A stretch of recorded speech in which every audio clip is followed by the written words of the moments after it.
And that has always been a threat to organized society. Organized society is created when there is no God. When a society has no God and they're robbing and shooting and killing and stealing one from one, or should I say in ancient terms, when the strong feel that they can just overcome the weak. And in nature, that's nature's law. If I can just overcome you with brute force, then I get to eat you or take your goods. And men and women were doing this to each other. And so society is created so we agree, look, I won't run in your house if you don't run in mine. I'll make your clothes if you cook the food. I'll make the clothes, you cook the food, she'll make the roads. And suddenly we have society. We have even civilization. The issue with the Christ is that God intends for man and woman to live free with no rules other than the law of nature. Well, that's something else. Law of nature. I can step to you. If I'm the lion and you're the lamb, by nature I am here to eat you. But what spirituality does is it gives superhuman ability to the lamb. As an up-and-coming artist,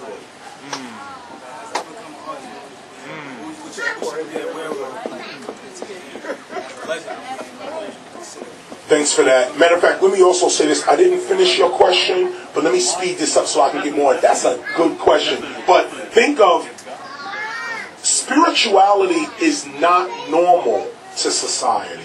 That's why there's a conflict. Do you think that will always, like, hip-hop and... Coming back. I'm sorry. Would that always be, like, an attack towards like, I'm not trying to understand the conflict, like, as far as the spirituality and what have you. Because, you know, there's a lot of brothers I know that's doing the hip-hop, but yet at the same time they throwing the Christianity. You got Christianity artists that's really making a lot of noise right now, and a lot of heads don't really know. You know what I'm saying? So, well, they're gonna run into a brick wall. Christian rappers. Right. They're headed for a brick wall, or they're headed for self-transformation. It's gonna, because if you really hip hop, Christianity can't, like, there's certain unanswered questions that Christians just say believe because there's no answer for. And in hip hop, we got to answer certain questions or we don't live. So when those people who are rhyming, they're rhyming for Jesus, they're rhyming for the church, they're rhyming for what their upbringing is. But if they ever get serious about where their technique comes from, because that technique doesn't come from Jesus, it comes from Christ. Hip-hop comes from Christ, not Jesus. It comes from a higher level of mind. In Islam, it's called the Madhi. In Asia, it's Buddha. In Hindu, it's the Krishna. It's people who rise to higher levels of mind and then are able to disseminate that mind to others. And so the Christian rapper, and I'll cut this off, come back to my man over here. The Christian rapper has a dilemma. The church says hip-hop is of the devil. Or to be polite, they say it's of the world. It's secular. Hip-hop is secular. It's of the world. It's not Christian. And by their standards, we're all going to hell. Basically, that's the Christian stance. So those who rap, see, is a contradiction. Your church says, this thing you doing is of the devil. So at some point, you're going to have to decide who you going to be with. You going to ride with the devil? Or you going to go with what you believe God is? And that's what I challenge Christian rappers to. Don't front, on Christianity so you could be cool in hip-hop. It ain't our fault we're the coolest movement on earth. That's not our fault. But don't jerk Christianity around and say, I'm a diss the church, or I'm not going to really be down with my elders so I can listen to Red Man. Nah, man, if your elders say this is of the devil, and this is wrong, and this is the world, and this is secular, then there should be no Christian rappers. So to my brother over here, what do you do to come up? That's your question. Or was it? Also, as an entering the game as far as any negotiations? And as a legend, like, what would you think? Like, what would you say to the other artists, show them make focus in the game? Good questions. Excellent. Especially while all these heads are here and the camera's going. First question.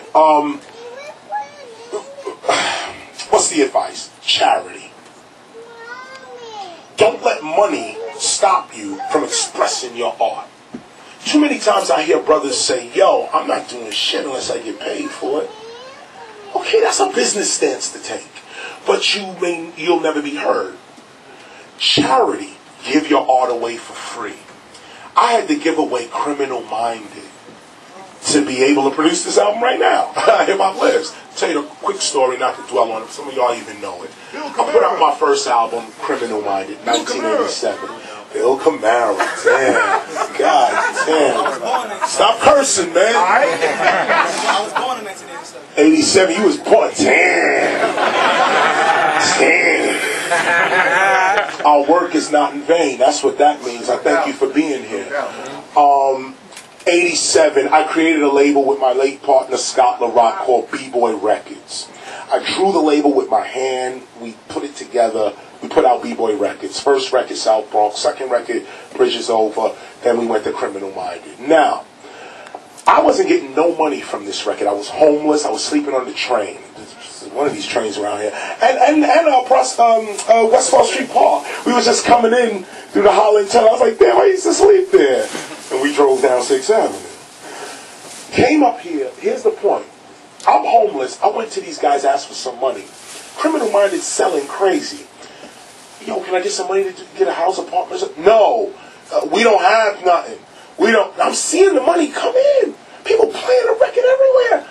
I go, look at, yo, can I get something? I'm in the street. Yo, let me get a little apartment, something. Nah, you gotta wait. We didn't recoup yet.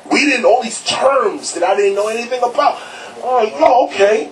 So after a while, I'm seeing the cars getting bought now. I'm seeing the office getting done up. I'm like, dude, I'm just going down to the D train. I'm like, up and down and back and forth on the T. I'm like, yo, where's the money now? Y'all ripping me off.